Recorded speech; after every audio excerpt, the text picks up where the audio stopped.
Halo semuanya, di video kali ini kami dari kelompok 4 akan mempresentasikan yaitu Adaptive Leadership untuk Final Project Entrepreneurial Leadership. Nah selanjutnya, untuk slide yang pertama itu adalah profil dan visi bisnis dari Warung Bosri. Jadi, Warung Bosri ini adalah usaha kuliner masakan Jawa yang autentik yang berlokasikan di kota Batu, Jawa Timur. Dan juga Warung Bosri ini sudah berdiri sejak tahun 2013 dan dikelola oleh Kak Kety sebagai pemilik. Nah, visi dan rencana jangka panjang dari Warung Bosri ini yang pertama, itu menjadikan destinasi kuliner yang beridentitas lokal kuat. Jadi, Warung Bosri ini mengambil filosofi dari nama Dewi Sri. Dan juga melalui konsep one-stop service yang mengintegrasikan rumah makan, kedai kopi, pusat oleh-oleh, dan juga ruang pertemuan. Nah, untuk Warung Bosri ini, komitmen kualitas produknya, itu mereka konsisten mempertahankan cita rasa tradisional dengan menggunakan 100% bahan segar alami tanpa bumbu instan atau bahan pengawet. Nah, selanjutnya, slide yang kedua, itu adalah manajemen perubahan dan inovasi lapangan. Nah, yang pertama tuh pemimpin sebagai teladan. Jadi, Kak Kety ini memimpin dengan contoh nyata melalui keterlibatan langsung di lapangan, seperti ikut membersihkan meja, menyambut tamu, dan juga memasak. Nah, terus yang kedua ini, pendekatan ini berhasil membangun respek organik dan loyalitas yang tinggi dari karyawan. Nah, selanjutnya itu ada inovasi produk bertahap. Jadi di Warung Bosri ini, pengembangan dan peluncuran menu baru tidak dilakukan terburu-buru, melainkan melalui proses uji, coba, yang panjang demi menjaga kualitas rasa. Nah, terus yang terakhir adalah manajemen krisis saat pandemi COVID-19. Jadi Kak Kety ini berani mengambil keputusan strategis untuk menolak opsi PHK massal demi menjaga kesejahteraan tim. Nah, Kak Kety ini juga menerapkan solusi taktis berupa sistem kerja shift 50-50 agar seluruh karyawan itu tetap memiliki penghasilan di masa yang krisis. Selanjutnya saya akan menjelaskan tentang slide keempat. Yang saya akan jelaskan itu tentang sistem komunikasi dan budaya kerja di Warung Bosri. Dalam perusahaan dibangun dengan mengutamakan komunikasi tentunya ya, yang terbuka, partisipatif, saling menghargai satu dengan yang lain. Tujuannya untuk menciptakan lingkungan yang kerja yang membuat setiap karyawan merasa didengar, dihargai, serta memiliki kesempatan untuk memberikan masukan demi meningkatkan kualitas pelayanan. Melalui komunikasi yang baik, informasi dapat tersampaikan dengan jelas, hubungan antar pegawai menjadi lebih harmonis, dan setiap permasalahan dapat diselesaikan secara cepat melalui kerjasama. Dalam komunikasi eksternal, perusahaan menerapkan pendekatan yang bersifat personal dan langsung. Pemimpin maupun pihak manajemen tidak hanya menunggu pelanggan menyampaikan keluhan, tetapi secara aktif berkeliling ke area pelayanan, seperti keliling di sekitar Warung Bosri itu, atau meja tamu untuk berinteraksi secara tatap muka. Face to face, pendekat ini dilakukan agar pelanggan merasa lebih nyaman dalam menyampaikan pendapat, kritik, maupun saran mengenai pelayan yang mereka terima. Dengan mendengarkan masukan secara langsung, perusahaan dapat mengetahui kebutuhan dan harapan pelanggan secara lebih akurat sehingga dapat segera melakukan perbaikan apabila ditemukan kekurangan. Cara komunikasi yang baik seperti ini juga membantu membangun hubungan yang lebih dekat dengan pelanggan serta meningkatkan tingkatan kepuasan dan kepercayaan mereka terhadap perusahaan. Sementara itu, komunikasi internal dilakukan secara rutin melalui kegiatan briefing yang dilaksanakan sebelum operasional dimulai, maupun pada waktu yang tertentu. Briefing menjadi saran untuk menyampaikan informasi terbaru, mengevaluasi hasil kerja, membahas kendala yang dihadapi, serta menyamakan pemahaman mengenai target pelayan yang ingin dicapai. Selain itu, perusahaan juga berinvestasi dalam mengembangkan sumber daya manusia dengan menyelenggarakan berbagai program, tentunya program pelatihan. Salah satu bentuk yaitu mengundang praktisi atau ahli di bidang perhotelan untuk memberikan pelatihan seperti public speaking, pelayan pelanggan customer, bisa disebut customer service, teknik komunikasi dengan yang kayak gimana, dan etika pelayanannya yang itu harus bagaimana kepada pelanggannya. Pelatihan tersebut bertujuan meningkatkan kompetensi karyawan agar mampu berkomunikasi dengan lebih percaya diri, profesional, serta memberikan pengalaman pelayanan yang lebih baik kepada pelanggan. Selain membangun komunikasi yang terbuka, perusahaan juga menerapkan budaya kerja yang mengedepankan physiological safety atau lingkungan kerja yang aman serta fisiologis. Dalam budaya ini, fokus utama bukanlah mencari siapa yang salah ketika terjadi suatu masalah, melainkan mencari solusi terbaik agar kesalahan yang sama tidak terulang kembali. Dengan menghindari budaya saling menyalahkan, karyawan akan lebih berani melaporkan kesalahan, menyampaikan ide baru, maupun mengungkapkan kendala yang mereka hadapi tanpa takut mendapat hukuman atau dipermalukan. Pendekatan ini mendorong proses pembelajaran bersama dan menciptakan budaya kerja yang lebih positif tentunya. Perusahaan juga memberikan ruang yang aman bagi karyawan untuk belajar dari kesalahan.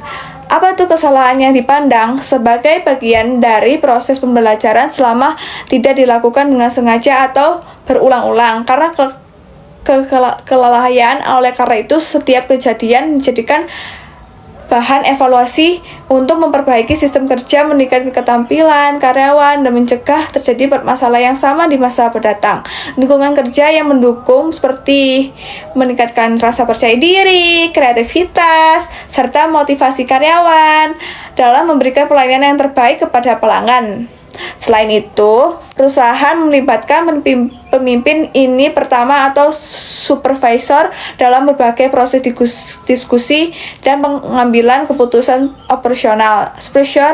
Supervisor merupakan pihak yang paling dekat aktivitas sehari-hari sehingga memiliki pemahaman yang baik mengenai kondisi di lapangan. Dengan melibatkan mereka dalam proses pengambilan keputusan, perusahaan dapat memperoleh masukan yang lebih realistis dan sesuai dengan kebutuhan operasional. Terlibatnya itu didasarkan pada pengalaman langsung di lapangan. Di sisi lain, langkah ini membuat supervisor merasa dipercaya dan memiliki tanggung jawab yang lebih besar dalam mendukung pencapaian tujuan perusahaan secara keseluruhan. Sistem komunikasi yang terbuka didukung oleh budaya kerja yang mengutamakan psychological safety, menciptakan lingkungan kerja yang sehat, kolaboratif, dan produktif. Karyawan merasa lebih nyaman untuk berkomunikasi, menyampaikan ide, dan serta berpartisipasi dalam pengambilan keputusan. Dampaknya itu tidak hanya meningkatkan kerjasama antar pegawai, tetapi juga berdampak pada kualitas pelayanan yang lebih baik, kepuasan pelanggan yang lebih tinggi, serta diciptanya budaya organisasi yang terus berkembang melalui proses belajar dan perbaikan secara berkelanjutan. Selanjutnya saya akan menjelaskan tentang slide kelima, yaitu tentang analisis teori kepemimpinan dan bisnis. Apa itu analisis teori kepemimpinan dan bisnis? Jadi saya akan menjelaskan analisis kepemimpinan pada perusahaan ini dapat dijelaskan menggunakan transformational leadership theory, Bruns tahun 1978, Bass tahun 1985, dan servant leadership theory dari Greenleaf tahun 1977. Dalam kepemimpinan transformasional, pemimpin tidak hanya mengarahkan karyawan tetapi juga menjadi teladan, memberikan motivasi, mendorong inovasi, serta memperhatikan kebutuhan setiap individu tentunya. Hal ini terlihat dari keterlibatan pemimpin di lapangan. Komunikasi itu penting untuk secara rutin menyampaikan visi perusahaan, dorongan kepada karyawan yang agar memberikan sebuah ide-ide baru dalam meningkatkan pelayanan tentunya, serta menyediakan fasilitas yang mendukung kenyamanan pelanggan dan mengembangkan karyawan. Selain itu, perusahaan juga menerapkan servant leadership, yaitu gaya kepemimpinan yang mengutamakan pelayan kepada tim. Pemimpin aktif mendengarkan kebutuhan karyawan, memberikan dukungan, dan membantu mereka berkembang. Pendekatan ini menciptakan lingkungan kerja yang nyaman, meningkatkan loyalitas dan motivasi karyawan, serta menurunkan tingkat turnover dengan menggabungkan kedua teori tersebut. Perusahaan mampu membangun budaya kerja yang positif, meningkatkan kualitas pelayan, dan mendukung keberhasilan bisnis secara berkelanjutan. Jadi saya akan menjelaskan fasilitasnya di penyediaan fasilitas itu, yaitu untuk mendukung kenyamanan pelanggan, seperti tempatnya itu harus diperbaiki, harus diperbaharui, terus menunya harus ditambah atau lebih estetik lagi, lebih rasanya lebih enak, terus harganya juga, terus promosi-promosinya juga, supaya pelanggannya tuh nyaman, dan mengembangkan karyawan-karyawannya dari attitude-nya, cara ngomongnya. Terus kalau misalnya pelanggannya minta saran atau kritik, bisa kasih saran atau kritik, karyawannya bisa deketin face to face. Selanjutnya, saya akan menjelaskan penjelasan dari slide sebelumnya. Sekarang kita bedah bisnis ini dari kacamata teori strategi dan manajemen perubahan. Kalau dikaitkan dengan kultur X-Type Change Management, Kak Katie ini pinter banget melihat situasi. Waktu pandemi COVID-19 melanda, beliau langsung putar otak untuk menyelamatkan bisnisnya dengan bikin promo free delivery. Langkah cepat ini penyelamat omset warung sekaligus menjaga motivasi karyawan agar tidak panik. Selain itu, beliau selalu ngajak diskusi para supervisor sebelum mengambil keputusan penting. Nah, dari sisi strategi bersaing menurut teori Porter, warung Mbok Sri punya keunikan yang kuat banget, yaitu differentiation strategi atau strategi pembeda. Di saat kompetitor lain pakai bumbu instan biar praktis, Kak Katie tetap teguh pakai bumbu segar dan alami. Komitmen inilah yang bikin rasa masakan mereka otentik dan susah ditiru sama warung lain. Terakhir, ada teori dynamic capabilities, yaitu kemampuan bisnis untuk tetap lincah. Warung Mbok Sri ini gaul dan adaptif banget. Mereka sukses masuk ke ojek online, aktif main TikTok, Instagram, bahkan kolaborasi sama selebgram lokal tanpa kehilangan jati diri mereka sebagai warung tradisional. Nah, dari hasil wawancara langsung dengan Kak Katie dan menyusun laporan ini, kelompok kami dapat banyak banget pelajaran berharga. Pertama, kami sadar kalau teori kepemimpinan yang kita pelajari di kelas itu bukan cuma teori fiktif yang ada di buku teks aja. Kak Katie membuktikan kalau di level UMKM pun menjadi bos yang mau turun tangan langsung bersihin meja itu jauh lebih dihargai karyawan daripada bos yang cuma bisa kasih perintah lewat surat formal. Kedua, yang namanya inovasi itu ternyata nggak harus selalu canggih atau pakai teknologi tinggi. Inovasi bisa lahir dari hal sederhana, yaitu peka mendengar maunya pelanggan. Contohnya ya seperti keputusan Kak Katie bikin ruang rapat private atau menyediakan fasilitas ramah anak karena melihat pasarnya banyak dari kalangan keluarga. Poin refleksi terakhir dari kami adalah tentang keteguhan sikap seorang pemimpin. Pemimpin yang hebat tahu kapan harus ikutan tren seperti digital marketing dan kapan harus kuat mempertahankan resep asli bisnisnya dari gempuran tren sesaat agar pelanggan tetap setia. Itu saja presentasi dari kami. Mohon maaf apabila ada kesalahan dan kurangnya. Terima kasih.